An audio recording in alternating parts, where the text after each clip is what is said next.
예, 안녕하세요. 옷장사의 보물지도 김 대표입니다. 지난주까지는 저희가 그 재무제표에 대해서 강의를 했었는데요. 어떤 게 있었죠? 재무제표? 손익계산서, 예, 당기순이익 나오는 게 손익계산서, 그리고 자산과 부채에 대해서 얘기했던 재무상태표. 그게 이제 맨 마지막에 현금흐름표라고 그래갖고 사람으로 치면은 혈액순환, 돈이 어떻게 돌고 있는가, 이거에 대해서 설명을 한다고 그랬잖아요. 이게 다들 이렇게 당황합니다. 물어보면. 그러니까 재무 상태표는 말 그대로 재무의 상태, 자산과 부채, 그리고 자본에 대해서 설명을 했고요. 그거는 이제 자산 가치를 평가하는 뭐 ROE나 PBR을 계산할 때 쓰는 거고요. 그리고 또 제일 흔하게 보는 게 이 손익계산서. 손익계산서는 좀 보셨죠? 네. 제가 말하는 뭐 검정색, 빨간색 뭐 이런 거 나오는 부분이잖아요. 근데 그거랑 다르게 현금흐름표는 어쩔 때 보냐면 말 그대로 현금의 흐름, 현금이 실질적으로 왔다 가는 거에 대한 표시를 해주는 거예요. 쉽게. 당기순이익으로만 보면은 회계상으로 써야 되는 당시에 써야 되는 그 기준이 있는 거거든요. 근데 현금이 오고 가는 거랑은 달라요. 이게 뭘 얘기하냐면 제가 예를 들어서 옷장사를 해요. 매출이 1,000만 원이 나왔는데 1,000만 원이 나오고 막 돈도 잘 번다고 그러고 좋은 집에 산다고 그러고 차도 좋은 거 타고 다니는데 이 사람이 망했대. 뭐 이런 소문이 가끔 들려요. 망한다라고 했을 때 이렇게 매출이 계속 이렇게 꾸준히 나온다라고 했는데 망하는 경우는 어떤 경우일까요? 매출은 나오지만 갚아야 될 돈이 많거나. 그렇죠. 예를 들어서 부채, 네. 갚아야 될 돈이 많거나. 아니면은 비슷한 거. 일단 저는 그렇게 생각해요. 갚아야 될 돈이 많을 때. 그리고 이 매출이 전부 현금일 경우도 있지만 보통 다 흑자도산이라는 말 들어보셨죠? 흑자도산. 흑자도산이 뭐냐면 말 그대로 분명히 흑자가 났는데 이 회사가 파산이 난다고 하는 거예요. 왜 그런가 봤더니 현금이 아니라 뭐 고급 용어로는 매출 채권이라고 그러는데 이게 외상, 어음 이런 거잖아요. 이런 건 거예요. 그러니까 실질적으로 현금은 이렇게 들어온 게 아니고 당기순이익상으로는 모든 매출이나 뭐나 이렇게 다 잡아요. 우리도 옷장사를 하다 보면은 야, 오늘 매출이 얼마다 뭐하다라고 하지만 온라인 결제로 들어오는 경우가 있고 오래된 거래처 같은 경우는 뭐 좀 제가 안 좋아하는 거지만 온라인에 일부 막 이렇게 소위 뭐 갑질한다라는 그 쇼핑몰들은 뭐 보름 결제 있고 한 달 결제 있고 그래요. 그러면은 그날 매출은 1,000이지만 그 돈이 보름 있다 들어올 수도 있고 그 후에 들어올 수도 있잖아요. 그러면은 이 현금이 실질적으로 들어온 건 아니죠. 그렇죠. 내 매출은 이렇게 잡히지만 그런 거를 확인하려면 이 현금흐름표를 보면 돼요. 그럴 때 쓰는 거예요. 그러니까 이게 보기는 되게 불편해 보이고 딱 보면은 그냥 보기 싫죠. 막 이게 여러 가지가 나오지만 숫자가 큰 거 위주로만 보시면 돼요. 이거 하나 딱 클릭해서 보면은 막 40개 나와요. 근데 그게 어려워 보이지만 자세히 보면은 누구나 아는 막 그런 용어가 써 있는 거예요. 그러니까 익숙해지시면 돼요. 보는데 익숙해지는 게 제가 재무제표에 관련된 거 이제 회사들을 이렇게 쫙 뽑아왔어요. 그러니까 이거를 익숙해지려고 계속 갖고 다니면서 보면 돼요. 이렇게. 그러니까 요 정도만 알면 되는 거예요. 너무 많은 우리가 저번에도 얘기했다시피 우린 대북의 직원이 아니고 기업의 M&A를 하려고 하는 게 아니고 투자를 해야 되기 때문에 위험 요소만 제거하고 확인해야 될 부분만 확인해도 충분합니다.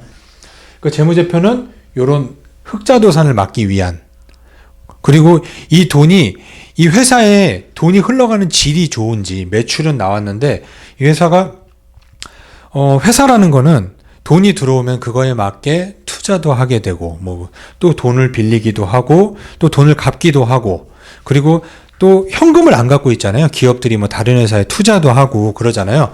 그게 어떻게 흘러갔는지 그거에 대한 표시가 이 현금흐름표예요. 이 현금흐름표에서는 말 그대로 현금이 들어오면은 뭘까요? 들어오면은 플러스. 네, 나가면 마이너스. 그냥 그렇게 표시되는 거예요. 자, 영업활동의 현금 흐름을 보면은 우린 당기순이익이다라는 거를 뽑았잖아요. 다 제외한 거잖아요. 매출액에서 매출 원가 빼고, 그리고 뭐 판매비 관리비 빼고, 뭐 영업에 무슨 특별 손실 이익 뭐 다 빼고 법인세를 뺀 다음에 당기순이익이 나왔잖아요. 자, 그러면은 이 당기순이익에서 나온 돈이 전부 현금으로 이 회사에 들어가면 좋겠지만 아닌 경우도 있겠죠. 그러면은 아닌 경우, 현금이 들어왔을 경우는 플러스, 현금이 나갔을 땐 마이너스잖아요. 자, 그러면 이 영업활동 흐름에서 봐야 될 거는 여러 가지가 있지만 중요한 거는 이걸 보시면 돼요. 아까도 말씀드렸다시피 매출 채권. 이거는 이제 우리가 그 재무상태표에서 매출 채권, 뭐 매입 채무 이거 기억나시죠? 매출 채권, 뭐 매입 채무, 그리고 재고자산. 재고자산은 뭔지 아시죠? 말 그대로 재고, 남은 재고. 예. 초기에 이만큼 남았는데 뭐 또 만들고 마지막 남은 자손. 예, 재고. 그거를 빼주면 되겠죠? 처음 거에서 마지막 거를 빼주면 되겠죠? 그러니까 이것도 재고자산이 증가했고 뭐 줄어들고 이거에 따라서 플러스 마이너스 표시해 주면 돼요. 그리고 여기에 또 들어갈 게 또 감가상각비라고 저번에 계산한 거 기억나시죠? 네. 감가상각비. 그리고 또 여기 중요한 게 뭐 법인세. 자, 대충 다 들어본 말이죠. 저번에 예, 들어봤죠. 그러면은 예를 들어서 매출 채권이다라는 거는 외상이다라고 그랬죠. 그렇죠. 그러면은 내가 1,000원을 팔았는데 외상값으로 500원이 나갔으면은 이 실제적으로 영업활동 흐름에서는 마이너스 500이 되겠죠. 안 들어온 거잖아요. 실질적으로 안 들어왔죠. 이거는 회계상으로는 발생 시점에 대해서 그냥 딱 쓰는 거고, 이 현금 흐름은 정말로 손이 들어왔을 때 그 시점이거든요. 그러면은 얘는 매출 채권이 증가를 했으면은 마이너스죠. 마이너스고 매출 채권이 감소했으면 플러스. 그럼 이거는 다 누적이에요. 전기 대비가 있잖아요. 예를 들어서 2020년, 2019년, 2021년 이렇게 있으면 이 매출 채권이 증가하고 빠지고 하는 거에 따라서 더해주고 마이너스 해주면 돼요. 자, 그럼 매입 채무는 뭐라고 그랬죠? 이 매출 채권과 반대라고 그랬죠. 내가 외상으로 주고 사온 거잖아요. 그러면은 이 매입 채무는 내가 줘야 될 돈을 안 준 거잖아요.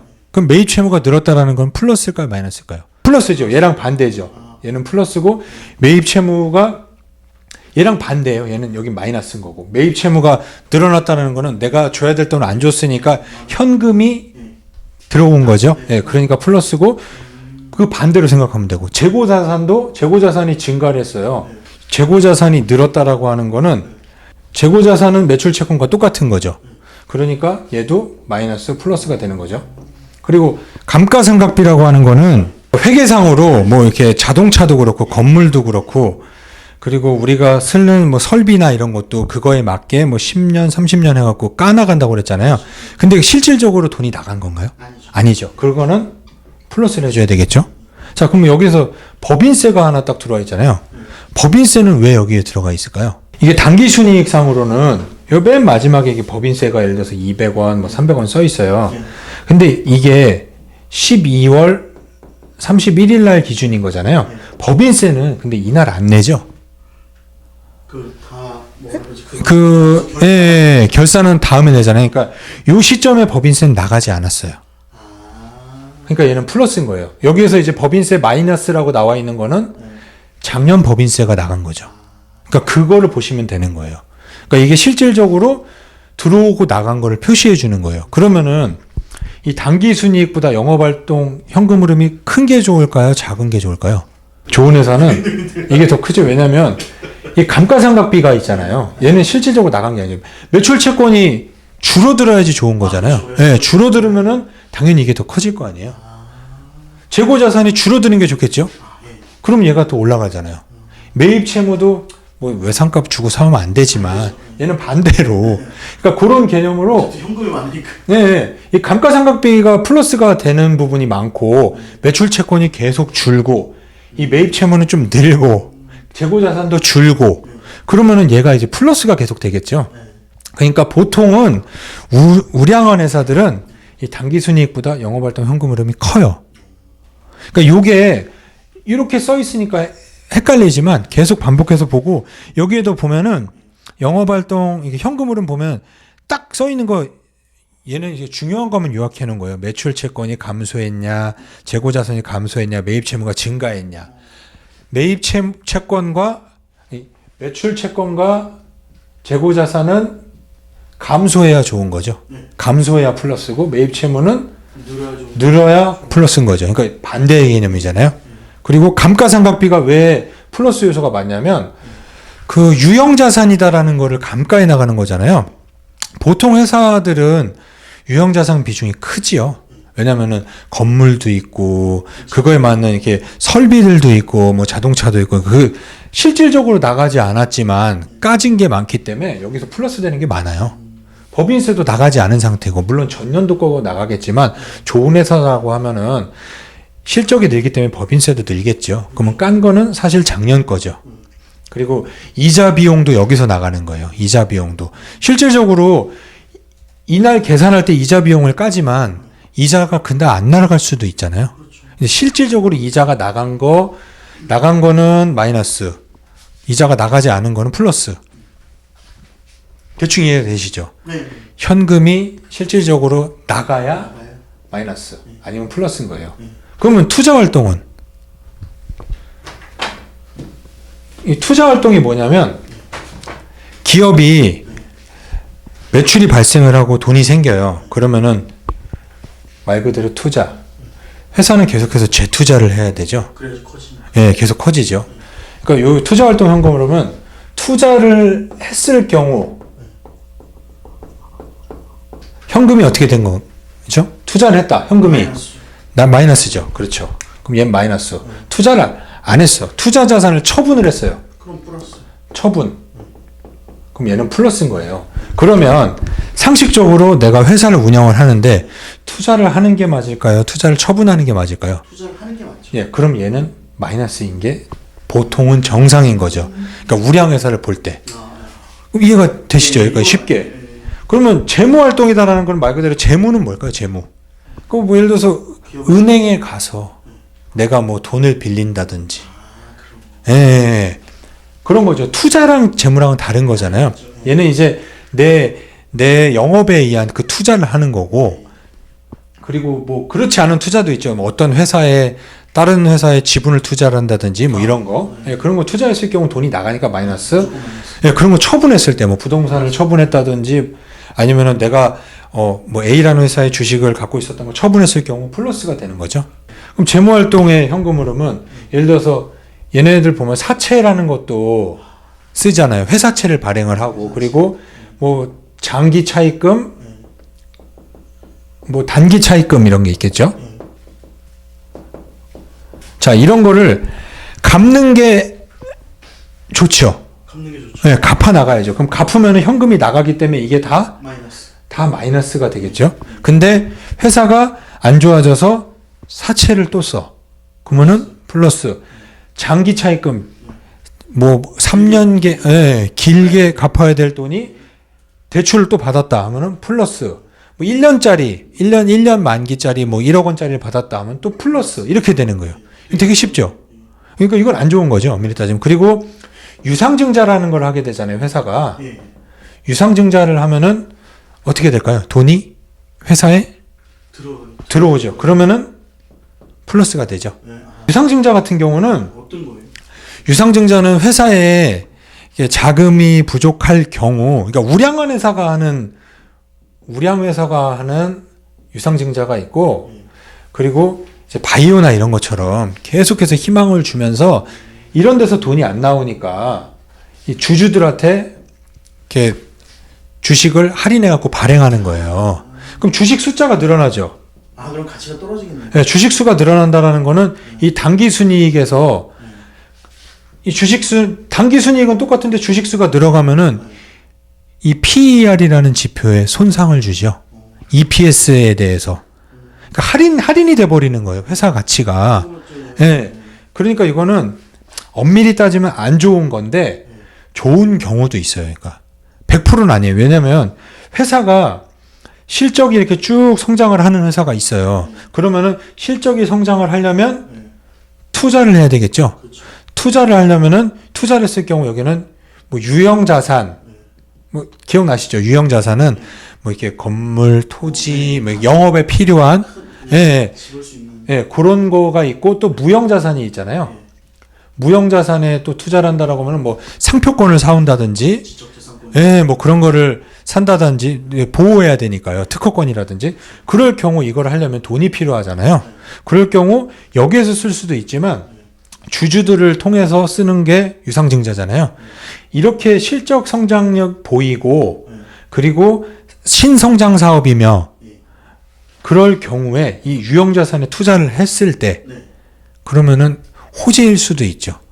근데 이제 실적도 봐야 돼요. 그거는. 실적이 꾸준하게 상승을 하고 있는가. 실적이 상승을 하는데 이 유형자산에 설비 투자를 해야 되는 건 뭐 캐펙스 투자라고 그러거든요. 이 유형자산을 늘리는 거 아니면 이제 낡잖아요. 뭐 설비나 뭐 이런 건물이나 예, 그럴 경우 이제 캐펙스 투자라고 하거든요. 그러니까 뭐 말을 어렵게 하는 거지 그냥 자본적 지출. 그러니까 이런 설비에 투자를 하는 돈이 예, 그런 거에 들어가는 거면 괜찮아요. 근데 뭐 바이오처럼 돈이 없어갖고 유상증자를 해갖고 빚을 갚으려고 한다. 이건 좀 문제가 있는 거죠. 그러니까 이런 건 똑같은 거예요. 그리고 여기에서 재무활동 현금 흐름에 이제 마이너스로 되는 게 있어요. 배당금. 배당금은 회사에서 돈이 나가는 거죠. 주주들에게. 그러면은 얘는 마이너스가 되는 거겠죠. 유상증자는 플러스가 되고. 이 정도만 아셔도 돼요. 여기 써 있는 거 보면은 뭐 재무활동 현금 흐름에 차입금이 증가, 뭐 이렇게 자본의 증가, 배당금의 지급, 뭐 이런 거 써 있는 거예요. 예, 그러니까 이게 생소한 용어일 경우가 저건 뭔 뜻이야라고 하겠지만 얘는 이미 그 전에 재무 상태표에서 다 썼던 말들이잖아요. 감가상각비는 이미 이 당기순이익을 계산하는 이 손익계산서에서 빼줬던 부분인데 실질적으로 돈이 나가지 않았으니 얘는 플러스가 되는 거고 법인세도 이날 기준으로 나간 게 아니니까 일단은 플러스를 해놓고 나간 작년 법인세는 마이너스가 되는 거고 이건 나간 법인세. 얘는 실질적으로 법인세가 나간 거는 작년 거예요. 현금이 나간 거예요. 현금이 왔다 갔다 한 게 제일 중요해요. 그러니까 이게 현금 흐름표가 따지고 보면 제일 쉬워요. 그렇죠? 네. 어떻게 보면 그러면은 여기에서 이제 뭐 말을 무조건 재무활동 현금 흐름도 그럼 플러스가 좋을까요? 마이너스가 좋을까요? 마이너스가 네, 마이너스가 좋죠. 그러니까 이거는 딱 봤을 때 제가 처음에 손익계산서 봤을 때 검정색이 많으면 좋다라고 얘기한 기억나시죠? 그것처럼 그냥 나는 공부 너무 하기 싫어 했을 경우 그냥 영업활동 현금흐름 플러스 투자활동 현금흐름 마이너스 재무활동 현금흐름은 마이너스가 좋다. 그냥 이게 보통 좋다라는 건데 그렇다라고 해서 이게 다 좋은 건 아니에요. 그러면 예를 들어서 투자활동이 플러스 되면 또 나쁜 건가요? 꼭 그렇지만은 않죠. 왜냐하면 나쁜 거를 갖다 처분했을 수. 그렇죠, 그렇죠. 이 투자 자산, 유형 자산을 처분했다라고 했을 때 이게 예를 들어서 아까 얘기한 것처럼 LG전자 같은 경우 유무형이 다 들어있죠. 뭐. 네, 유무형이 다 처분이 돼서 이거 플러스가 엄청 크게 되잖아요. 자, 그러면 플러스가 그럼 나쁜 거냐? 아니죠. 새로운 사업에 전장 사업에 집중을 하기 위해 적자를 털어낸 경우 그거는 좋은 거죠. 그리고 재무활동 현금 흐름이라는 것도 했을 때 얘가 그러면 마이너스인 것만 무조건 좋냐? 그럼 플러스는 안 좋냐? 그렇지도 않죠. 회사가 실적이 꾸준히 들어가고 이게 예를 들어서 내가 반도체 회사예요. 반도체 회사인데 내가 처음에 그냥 일반 그 메모리 반도체였는데 이 시스템 반도체에 대해서 투자를 해야 될 것 같아요. 그랬으면은 뭐 유상증자를 한다든지 뭐 회사채를 발행한다든지 아니면 장기 차입금을 늘린다든지 해갖고 설비 투자를 해서 유형자산을 늘리고 그랬을 경우 이 플러스가 나쁘다고 볼 수는 없죠. 그렇죠. 게다가 반도체 시스템 원주는 무형자산까지 넣을 수도 있어요. 그렇죠. 그러니까 이게 플러스 마이너스가 좋다라는 거는 우량 회사들은 보통 이렇다라는 거예요. 보통 이렇지만 뭐 엄밀히 따지면은 뭐 바이오 회사 같은 경우는 얘는 마이너스, 투자 활동은 얘는 플러스, 얘는 플러스만 하지 말라 반대예요. 얘랑 반대. 그러니까 바이오 회사는 이걸 분석이 안 된다라는 거예요. 그러니까 바이오를 계속 까는 게 근데 지금 바이오를 팔 타이밍은 아니에요. 1000포인트가 돌파를 하고 위로 올라갔을 경우는 우리나라 코스닥에서 바이오가 차지하는 비중이 커요. 그러면은 기술적 반등은 해요. 그리고 공매도에 대한 불안감 때문에 바이오가 많이 빠졌는데 제 생각에 바이오가 이렇게 빠졌을 경우 공매도가 막상 시작됐을 때 더 빠질 거라고 보진 않아요. 그렇다고 해서 투자를 하라는 게 아니라 반등 시점에 잘 빠져나오고 바이오의 비중을 좀 줄였으면 좋겠다라고 얘기해서 하는 거예요. 그리고 예를 들어서 영업활동 현금 흐름을 한번 읽는다고 볼게요. 매출 채권이 줄고 있고 매입 채무가 늘고 있어요. 그러면은 이거는 어떤 현상이죠? 자, 매입 채무가 늘었다는 건 현금이 플러스, 매출 채권이 마이너스인 경우도 현금이 플러스. 그러면 플러스니까 영업활동 현금 흐름이 쭉 올라가는 거죠. 그러면은 회사의 신용도가 어떤 건가요? 이 매입 채무가 늘었다는 거는 예를 들어서 우리도 거래를 하다 보면 처음에 외상 거래를 잘 안 해주죠. 근데 거래를 해보다 보니 니네 회사가 실적도 괜찮고 회전율도 높고 잘 갚네. 그리고 괜찮은데 CEO 마인드도 좋고 그러면은 야 그럼 결제를 좀 밀어줄게. 물건 좀 땡겨가. 그리고 이 회사가 잘 나가다 보니 사람들이 이제 매출 채권을 한 게 아니라 야 니네 현금 갖고 와. 이거 없어서 못 팔어. 그런 상황이 되는 거잖아요. 이거는 되게 좋은 현상이지만 여기에서 매출액을 같이 봐야 돼요. 매출액이 이렇게 늘면서 이런 상황이면은 아주 좋죠. 근데 예를 들어서 매출액이 줄었을 경우 매출 채권이 감소하고 매입 채무가 늘었다라는 거는 이 매출액을 잘 봐야 돼요. 매출액이 늘었을 경우는 이게 금상첨화인데 매출액이 떨어지면서 이런 상황이 발생되는 경우는 아닐 수도 있어요. 좀 위험한 상황 아니에요? 그렇죠. 위험하죠. 돈은 못 주니까 떼 써갖고 외상으로 물건을 갖고 오고 빨리 대출 좀 외상값 좀 갚아줘. 이런 상황일 수도 있는 거예요. 그러니까 이게 전부 다 케이스 바이 케이스예요.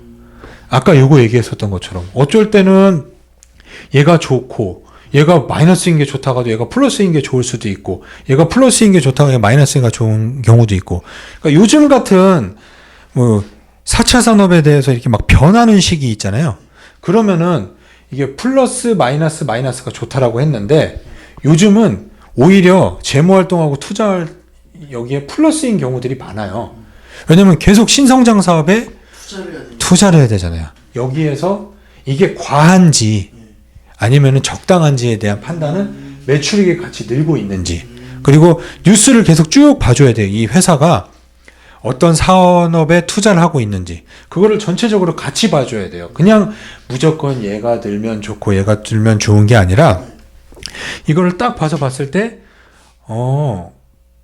얘는 이 투자활동 현금 흐름이 플러스인데 이거 보니까 유형자산을 취득했구나. 취득을 했으면 플러스인데 어디 취득했나 보니까 설비에 대해서 투자를 했고 차입금이 늘었는데 보니까 장기 차입금이구나. 예를 들어서 기자님도 대출 받아봐서 알지만 장기 차입금 길게 빌려준다라는 건 신용도가 어느 정도 있어야 되잖아요. 그렇죠. 쉽게 안 빌려주죠. 네, 그리고 이자가 얼만큼 적은지 그리고 이 현금활동 재무활동 현금 흐름에 플러스가 딱 돼 있는데 예를 들어서 특별한 이자로 대출해 줬을 경우 개인들도 내년에 쓸 돈이지만 지금 이자가 싸니까 미리 땡겨놓는 경우 있죠. 그렇죠. 회사도 그런 경우가 있겠죠. 각 회사마다 그 법인 담당 은행이 있는데 예를 들어서 막 특별 대출 같은 거 나왔을 때 전화하겠죠. 그러면은 그러고 보니 내가 내년에 이 시스템 반도체 아니면은 내년에 우주항공 쪽에 내가 지금 설비 투자를 하려고 그랬는데 대출이 이렇게 조건이 좋아? 이자도 나고 되게 장기 차입금이네? 괜찮네? 그러면은 대출 받아 해갖고 얘만 생뚱맞게 플러스가 크게 나 있을 경우도 있어요. 그렇죠. 이런 거는 세부 내역을 보면 나와 있어요. 다 어디에 투자했나 여기도 보면 나와 있어요. 이해하기 쉬우시죠? 얘가 의외로 제일 쉬워요. 그냥 있는 대로 여기 보면은 만도 같은 경우도 보면 영업활동 현금 흐름은 플러스, 투자활동 마이너스, 근데 재무활동은 플러스예요. 그러면은 되게 우량원에서라는데 마이너스, 플러스여야 돼, 아니지. 플러스, 마이너스여야 되는데 얘가 플러스네? 얘 대출 받았네? 하고 보면은 차입금이 늘었는데 얘네가 보면은 지금 뭐 에이다스 아니면 뭐 자율주행 이쪽에 투자를 하고 있잖아요. 그걸 갖다가 이제 유형자산을 늘리겠죠. 망해가는 회사는 당기순이익이 당연히 떨어지겠죠. 마이너스죠. 네. 당연히 마이너스고. 그러면 영업활동 현금 흐름은 볼 것도 없이 마이너스죠. 근데 얘네들이 이 마이너스를 하기 때문에 이런 거를 많이 하겠어요, 안 하겠어요? 사채 뭐 장기 차입금 뭐 예, 막 유상증자하고 네. 막 이런 거 엄청나게 할 거 아니에요. 그럼 얘는 과도하게 플러스가 나 있겠죠. 그리고 이 투자활동 현금 흐름에서 이 처분을 하는 거 있잖아요. 뭐 유형자산이나 무형자산을 처분을 하는데 예를 들어서 LG전자처럼 적자 회사를 처분하는 게 아니라 주력 회사, 예를 들어서 뭐가 있을까? 내가 택배 회사인데 물류 창고를 처분한다든지 그런 자산을 처분을 할 경우 이 플러스가 됐을 때 이거는 회사가 돈이 아예 없다는 거죠. 그렇죠. 그런 주력으로 된 거를 처분했을 경우, 그러니까 처분했을 때 어떤 걸 처분했는지를 잘 봐야 돼요. 예를 들어서 내가 택배 회사인데 이 물류 창고나 자동차나 이런 거는 처분하지 않고, 예를 들어서 택배를 하면서 내가 다른 뭐 사업 확장을 해서 다른 걸 하고 있었는데 그거를 처분했을 경우는 이쪽에 집중을 하려고 그러는 거잖아요. 그럴 경우는 얘가 플러스가 돼도 되는데 얘가 마이너스고 뭐 갑자기 막 빚은 늘어나갖고 뭐 이 단기 차입금을 빌려갖고 막 이 장기를 계속 상환하고 막 이러고 있어요. 이 장기 차입금이 연장을 안 해준다라는 거는 신용도가, 완전 떨어져. 예, 그렇죠. 그러면은 이 사채 막 유상증자 이런 걸 발행해갖고 막 이런 걸 갖고 있는 거예요. 연장을 안 해주니까. 우리도 신용등급이 떨어지면 연장 안 해주잖아요. 그리고 좀 불안정하면은 원금 상환 요청 들어오죠. 기관도, 아니 뭐 기업도 똑같아요. 기업이 안 좋아지면은 이자가 올라가죠. 이자도 올라갈 뿐더러 야 니네 연장 안 돼. 야 그럼 이거부터 갚아 하면은 막 그 카드깡처럼 돌려막기라는, 이게 돌려막기를 고 있는지 잘 봐야 돼요. 투자활동 현금 흐름에서도 처분을 한 게 내 영업용 자산인지 비영업용 자산인지 그게 되게 중요해요. 그러면 대충 아시겠죠? 순서대로 얘는 마이너스인데 얘가 먼저 플러스가 되겠죠. 돈이 없으니까 돈 메꾸다가, 일단 가장 먼저. 예, 얘가 막 갑자기 막 과도하게 영업활동도 마이너스고 얘네 사업이 비전도 없는데 이게 막 갑자기 늘고 유상증자 막 발행하네. 그랬는데 다음에 보니 이거 뭐야, 투자활동 현금 흐름까지 플러스가 크게 됐는데 봤더니 영업용 자산을 처분했네. 그럼 이 회사는 이제 상패 준비를 하고 있는 거죠. 먹튀를 할 준비를 하고 있는 거죠. 그러니까 그런 걸 판단할 때 제일 좋아요. 이건 단기순이익에는 안 나와요. 손익계산서에서는 그냥 단순히 얘가 마이너스냐 플러스냐 밖에 안 나와요. 근데 현금 흐름표에서는 이게 정확하게 나오죠. 확실하게 파악할 수 있겠네요. 네, 그렇죠. 그러니까 이게 이렇게 써 있고 맨 마지막에 보면은 여기 보면 써 있어요. 기초 현금. 그리고 마지막에 기말 현금 이렇게 써 있어요. 이건 뭘까요? 그러니까 이게 작년에 현금이 이만큼 남았어요. 200억 남았는데 올해 300억이 남았다. 그러면은 그럼 뭐. 네, 100억 원어치 현금이 생긴 거잖아요. 이렇게 계속 늘어가는 게 좋은 거예요. 그리고 아주 우량한 회사는 영업활동 현금 흐름이 단기순이익보다 크다. 왜냐면은 우리나라의 이 유형자산 갖고 있는 게 상당히 크고, 근데 예를 들어서 막 기술 집약적인 기업들은 이러진 않겠죠. 감가상각비로 빠져나가는 게 별로 없겠죠. 그렇죠. 기술 지배니까. 그러니까 요게 어려워 보이지만 따지고 보면 제일 쉬워요. 나간 게 마이너스, 들어온 게 플러스. 그리고 어려워하지 마시고 그냥 이거 보고 그냥 읽으시면 돼요. 기자님 여기 한번 보세요. 제가 현금 흐름표 여기 만도 써 있는 거 제가 설명한 거에서 이해가 대부분 되겠죠?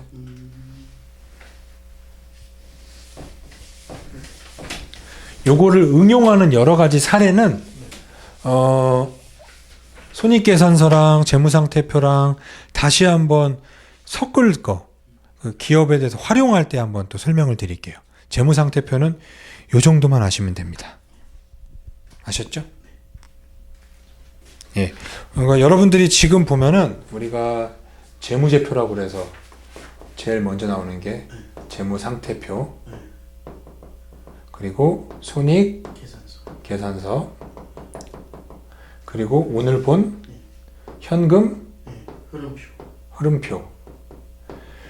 요게 되게 낯설고 어렵게 느껴지지만 계속 반복해서 보시면 그 종이 한 장 출력을 하셔갖고 여러 개 회사를 그 네이버에 들어가면은 리서치라는 부분에 기업 정보가 나와요. 거기에서 모든 회사마다 다 재무제표가 이렇게 요약으로 돼 있어요. 요 정도면 알아라는 거거든요. 이 정도만 알아도 된다라는 거예요. 제가 요 부분에 대해서 계속해서 반복하셔야 돼요. 반복만 하시면 되고 제 방송도 처음에는 한번 적어보세요. 제가 뭐 얘기한 대로 한번 적어보시고 처음에 한번 적어보고 또 한번 들어보고 그 다음에는 1.25배속으로 들어서 또 모르는 거 캐치해내고 그 다음에 좀 익숙해지면 1.5배속으로 이렇게 계속해서 듣다 보면은 이제 귀에 들어오고 보다 보면은 이제 좀 이해가 되는 거예요. 아, 이게 이거구나 라고 이해가 하게 돼요. 그러니까 여러분이 항상 얘기하지만 경제는 어려운 게 아니라 어색한 거예요.